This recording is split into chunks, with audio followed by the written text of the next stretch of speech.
Hello दोस्तों, कैसे हैं आप। आई होप आप सभी अच्छे होंगे। आज की इस वीडियो में हम सीखेंगे पावर फैक्टर के बारे में।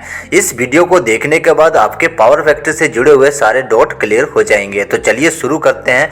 पावर फैक्टर होता क्या है और ये यूनिटी पावर फैक्टर क्या होता है और लैगिंग पावर फैक्टर क्या होता है और लीडिंग पावर फैक्टर क्या होता है, और इन सभी पावर फैक्टर को करेक्ट करने के लिए हम कौन से ऐसे डिवाइस का इस्तेमाल करते हैं। चलिए शुरू करते हैं। पावर फैक्टर क्या होता है, इसे जानने से पहले हमें वोल्टेज और करंट और फ्रीक्वेंसी के बारे में पता होना चाहिए। अगर आपको इन तीनों के बारे में अच्छे से पता है तो आपको पावर फैक्टर समझने में कोई प्रॉब्लम नहीं होगी। चलिए फिर भी इन तीनों के बारे में थोड़ा थोड़ा समझ लेते हैं ताकि आपको पावर फैक्टर के बारे में समझने के लिए आसानी हो। तो आप देख सकते हैं मेरे पास एक ये 2 कोर की केबल है। इसको मैं बल्ब के साथ कनेक्ट करूंगा। तो बल्ब के साथ कनेक्ट करके मुझे इसमें फेज और न्यूट्रल देना पड़ेगा, तभी ये बल्ब जो है वो ऑन होगा। जिस वायर में हम इस बल्ब के लिए फेज दिया है ना, उस वायर में वोल्टेज और करंट दोनों जाएगा। वोल्टेज क्या करता है कि करंट को धक्का लगाता है और वो आगे बढ़ता है, और उससे क्या होता है कि हमारा जो बल्ब है वो ऑन हो जाएगा।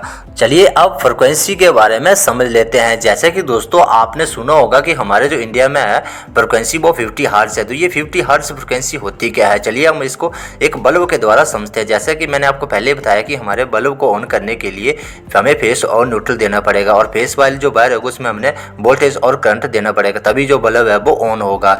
तो चलिए ये फ्रीक्वेंसी होती क्या है इसके बारे में जानते हैं। जैसे ही बल्ब को ऑन करने के लिए हमारा वोल्टेज और करंट आगे बढ़ेगा तो वहां पर एक साइकिल बनेगा। तो आप देख सकते हैं ये कुछ इस प्रकार की साइकिल होगा। जीरो से हमारी जो वोल्टेज और करंट है वो आगे बढ़ेगा तो पॉजिटिव की तरफ गया, और फिर वैसे ही नीचे आ गया। तो आप देख सकते हैं ये एक साइकिल जनरेट हुआ है नेगेटिव वाली साइड में आकर, और फिर जब ऊपर की तरफ गया तो ये एक साइकिल हुआ। चलिए अब इसको हम अलग अलग वेवफॉर्म बना के समझते हैं, अलग अलग साइकिल बनाकर समझते हैं, तभी आपको अच्छे से समझ में आएगा। आप देख सकते हैं इसकी जो वोल्टेज वाली वेवफॉर्म है ये रेड कलर की है, और करंट वाली जो है वो ब्लैक कलर की है। तो जैसे आप देख सकते हैं ये जो 0 पॉइंट है ना, यहाँ से वोल्टेज उठा और पॉजिटिव की तरफ गया और फिर वैसे ही नीचे की तरफ आ गया, तो ये एक साइकिल जनरेट हुआ है। तो ये इनकी ये एक हर्ट्ज है, एक फ्रिक्वेंसी। वैसे ही दोस्तों इस वोल्टेज और करंट की 50 हर्ट्ज फ्रिक्वेंसी बनती है 1 सेकंड में। तो हमारा जो बल्ब है वो 1 सेकंड में 50 बार ऑन और 50 बार ऑफ होता है। अगर आपको नहीं समझ आया तो मैं आपको बता दूं कि 0 पॉइंट से जो पॉजिटिव की तरफ ये एक हाफ साइकिल बना है ना, और फिर नेगेटिव वाली साइड में भी एक हाफ साइकिल बना है, तो ये पूरा एक साइकिल कंप्लीट हुआ है। तो ये क्या होता है ना कि ऐसे ही 50 साइकिल बनेंगे तो हमारा जो बल्ब है वो 50 बार ऑन और 50 बार ऑफ होगा। चलिए अब हम जानते हैं कि पावर फैक्टर होता क्या है। दोस्तों आप देख सकते हैं एक वोल्टेज की और एक ये करंट की जो वेवफॉर्म है, इनके बीच में ये जो कोसाइन एंगल क्रिएट हो रहा है इसी को हम पावर फैक्टर बोलते हैं। तो दोस्तों पावर फैक्टर को हम शॉर्ट फॉर्म में पीएफ भी बोलते हैं। चलिए पहले ये जान लेते हैं कि पावर फैक्टर जो है वो कितने प्रकार के होते हैं। तो पावर फैक्टर जो है एक होता है यूनिटी पावर फैक्टर, और दूसरा होता है लैगिंग पावर फैक्टर, और तीसरा होता है लीडिंग पावर फैक्टर। इन तीनों पावर फैक्टर के बारे में समझने से पहले हमें इलेक्ट्रिकल सिस्टम में कौन कौन से लोड होते हैं इनके बारे में समझना चाहिए, इनके बारे में पता होना चाहिए। तो पहला जो होता है वो रेजिस्टिव लोड होता है, दूसरा इंडक्टिव लोड होता है, और तीसरा जो है वो कैपेसिटिव लोड होता है। चलिए अब इन सभी लोड के हिसाब से हमारा पावर फैक्टर कैसा रहेगा और कितना रहेगा ये सब हम आगे समझते चलेंगे। तो चलिए पहले शुरू करते हैं रेजिस्टिव लोड से। जो रेजिस्टिव लोड होते हैं वो कौन कौन से होते हैं। तो जो घर में प्रेस मशीन होती है ना, वो भी एक रेजिस्टिव लोड होता है, और एक वाटर गीजर होता है वो भी रेजिस्टिव लोड होता है, और घर में जो हमने 100 वाट का बल्ब लगाया होता है या फिर जो रूम हीटर लगाया होता है वो भी रेजिस्टिव लोड होते हैं। जितने भी हीटिंग वाले लोड होते हैं ये सब रेजिस्टिव लोड होते हैं। इनका जो पावर फैक्टर होता है वो यूनिटी पावर फैक्टर होता है। चलिए यूनिटी पावर फैक्टर क्या होता है इसके बारे में समझ लेते हैं। तो दोस्तों आप देख सकते हैं एक वोल्टेज की साइकिल बनी हुई है और एक ये करंट की साइकिल बनी हुई है। ये जो दोनों साइकिलें हैं ना, ये 0 डिग्री पर ये एक साथ उठी हुई है, और इन्होंने जब रिटर्न आई है तो दोनों ही एक साथ 0 डिग्री को क्रॉस किया है। तो इसके बीच में कोई सा भी कौन सा एंगल जो है वो क्रिएट नहीं हुआ है, तो इसलिए इसका जो पावर फैक्टर है वो यूनिटी होता है। यूनिटी मतलब 1, हमारा जो पावर फैक्टर है वो 1 होना चाहिए। चलिए इसको अच्छे से समझते हैं। मान लीजिए आपने एक हीटर लगा दिया है, हीटर को आपने फेस और न्यूट्रल देना है। जो फेस वाली वायर है ना उसमें वोल्टेज और करंट जा रहा होता है, तो वोल्टेज और करंट जो है ना वो साथ साथ में उठता है। इसलिए क्या होता है कि उसमें कोई सा भी जो एंगल है वो क्रिएट नहीं होता है। एंगल मतलब कोई वोल्टेज या फिर करंट जो है वो पीछे नहीं रहता है, दोनों एक साथ साथ में चलते हैं, इसलिए ये यूनिटी पावर फैक्टर होता है।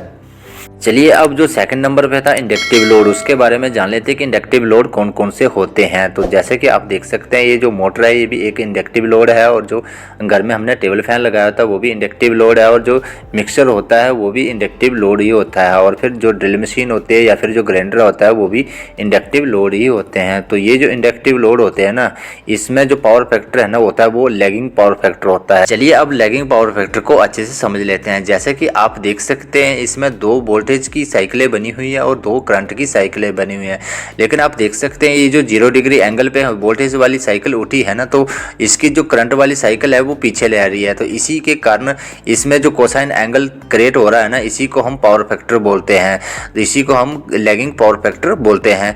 तो ये जो लैगिंग पावर फैक्टर होता है ना, ये 0.7, 0.8, 0.9 इस प्रकार का कुछ पावर फैक्टर होता है। जैसे कि आपने देखा कि रेजिस्टिव लोड में वोल्टेज और करंट वाली जो साइकिल थी वो 0 डिग्री एंगल पे साथ में उठ रही थी, और जब 0 डिग्री एंगल पर वापस आ रही थी तो वो साथ में क्रॉस कर रही थी, तो इसलिए उसके बीच में कोई से भी कोसाइन एंगल जो है वो क्रिएट नहीं हो रहा था।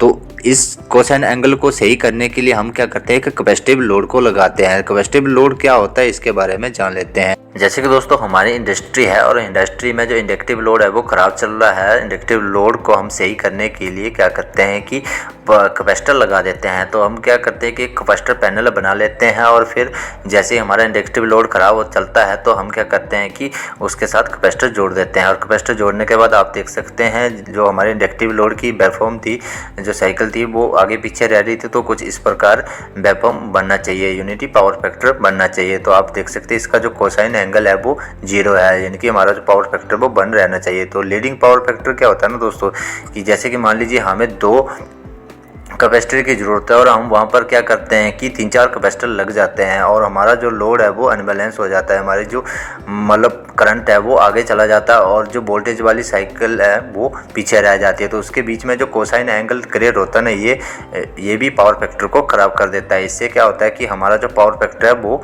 माइनस में चला जाता है, जैसे कि -0.7, -0.8, -0.9 ऐसे करके कुछ चला जाता है।